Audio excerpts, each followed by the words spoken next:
What's up, everybody? Dan Karpuc here for BetQL, and this is the Week 10 edition of the NFL Prop Zone. In case you can't see, and didn't see right away here, this is going to be a mobile edition, not in the usual office. We did move, my family and I, this week here, so I'm literally recording this on top of a packing box on our kitchen island.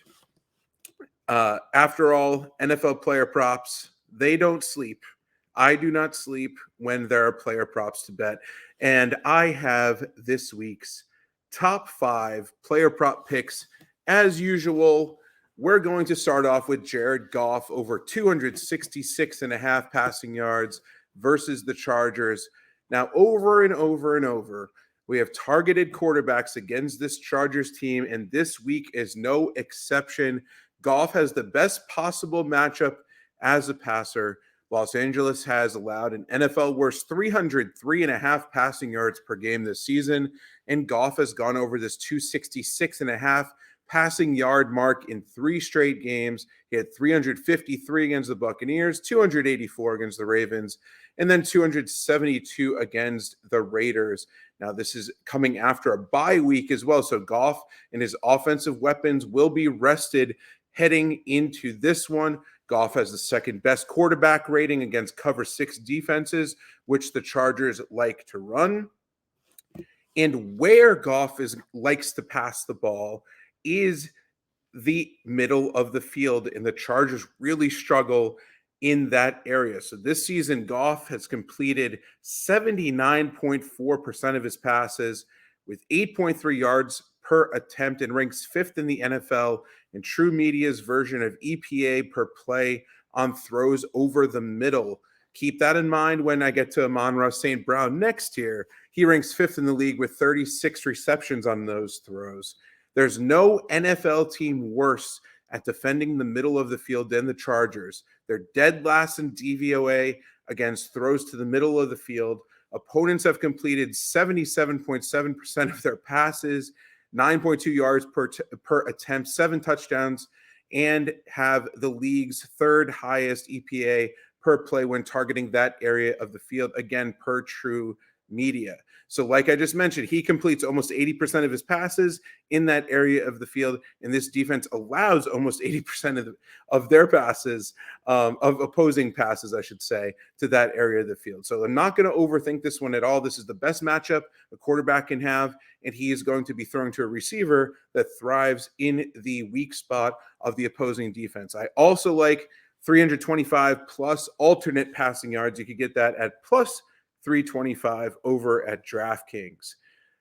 Next up is Amon-Ra St. Brown. And like I just mentioned with Jared Goff, this is a spot we like to attack week over week. St. Brown coming off a bye, he's fully healthy. That's really important to note with him. When he is healthy, he is one of the best receivers in the game. Over his last 6 starts, here are the yardages that he has recorded for the Lions from least recent to most recent: 102, 102, 56, 124, 102, 108. In that span, he was targeted double-digit times on 3 occasions, 12, 15, and a career-high 19 targets. When you see 19 targets, you have to do a little bit of a double take, but he had 19 targets in a game this season. He's clearly Jared Goff's top option through the air. He's going up against the NFL's worst defense in terms of passing yards allowed. Like I mentioned, he should crush this week. He's gotten 33% of the Lions' targets. He's been targeted on 37.5% of his routes versus that cover 6 defense like the Chargers tend to run.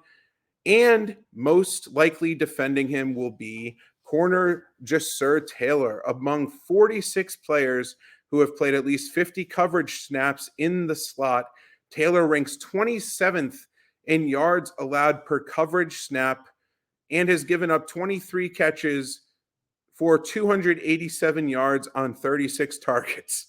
So Mr. St. Brown is going to cook him when he gets that assignment. Only 4 players have more slot receptions this season than St. Brown. So going back to that, they're going to attack that weak spot of the defense. That's impressive, obviously. But what's even more impressive is that he missed a game.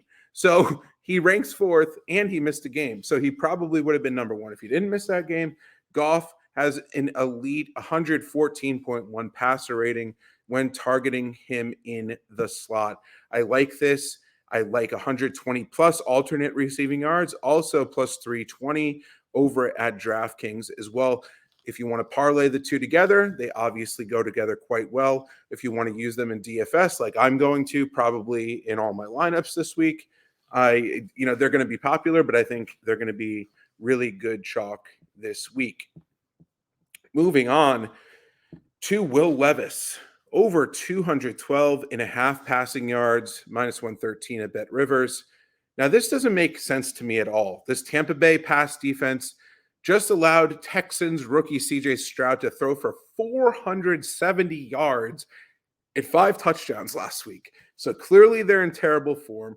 They've been horrible against the pass all season round, giving up an average of 294 and a half passing yards per game. That's the second worst in the NFL to the Chargers, like I mentioned. The Buccaneers have also allowed the most passing plays of 20 or more yards, 36 in the NFL. So those explosive long passes that Levis has been willing to throw and clearly able to throw might come in handy and might be a factor in this game as well. Levis has thrown for 238 and then 262 yards in his first 2 starts against the Falcons and Steelers and gets a better spot here. I think this is a spot that we really need to take advantage of this week. I'm most likely going to also bet some alternate lines all the way up to plus 270 or the 275 plus range very comfortably here.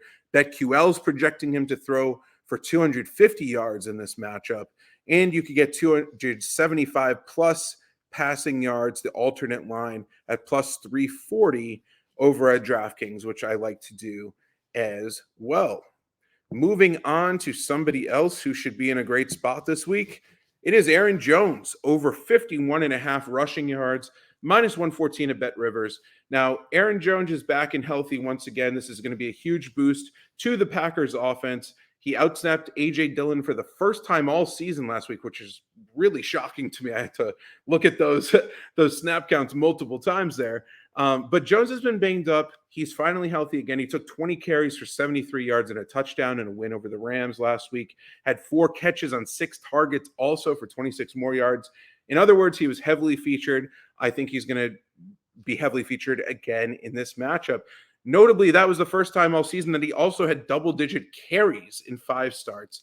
Dillon touched the ball just 10 times in comparison to Jones's 24 touches. I expect a similar breakdown this week against the Steelers, who have allowed 112.6 rushing yards per game to opposing running backs, the 4th worst mark in the NFL. BetQL is projecting Jones to get 18 carries, so the model agrees that the volume is going to be there. So I think he is going to definitely produce in this matchup. I like the alternate lines once again with these 5 plays. I like alternate lines on all 5 of them. I have a really hard time not liking them. If you want to go all the way up to 100 plus rushing yards, you could get plus 650 at DraftKings. I like, the 80 plus alternate line is probably a little bit better there in terms of realistic hitting possibility.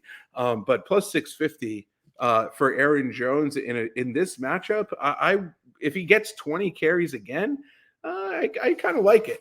But over 51 and a half rushing yards seems like a great value to me. So he checks all the boxes that I'm looking for here. And then moving on to the final play of the week. This is on Monday Night Football. Dalton Kincaid over 55 and a half receiving yards, minus 110 at DraftKings. The Bills are 7.5 point favorites versus the Broncos. Pretty high total at 46 and a half for these two teams. Now, with Dawson Knox injured, he's on the IR. This has been Kincaid's opportunity to thrive as Buffalo's main tight end. He's done just that over the last 3 weeks. He had 8 catches for 75 yards against the Patriots, 8 catches for 65 yards and a touchdown against the Buccaneers. And then last week, caught 10 of 11 targets for 81 yards in a loss to the Bengals. But when we're talking about volume, we're talking about opportunity. Those are really factors that I look for in all my player props that I bet. He gets not only the volume, but he gets the best matchup possible against the Broncos, who have allowed an NFL worst 71.1 yards per game to opposing tight ends. This number is simply too low, 55.5.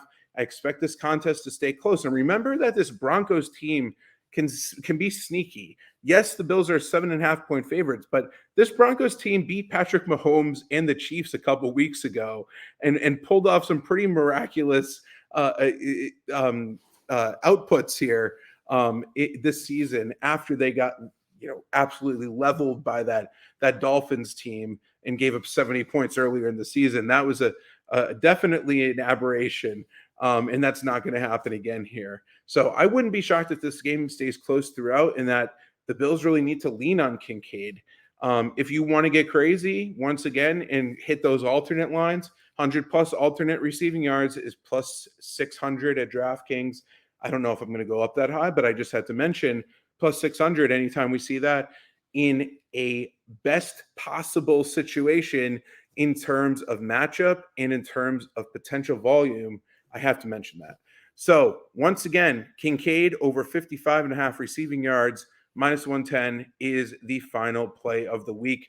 Thank you all for watching, and I will be in the new and improved home studio once again for next week's live stream. But until then, let's cash on all 5 of these plays. Let me know what you like. Let me know what you don't like. And let's discuss the week 10 slate. Good luck, everybody.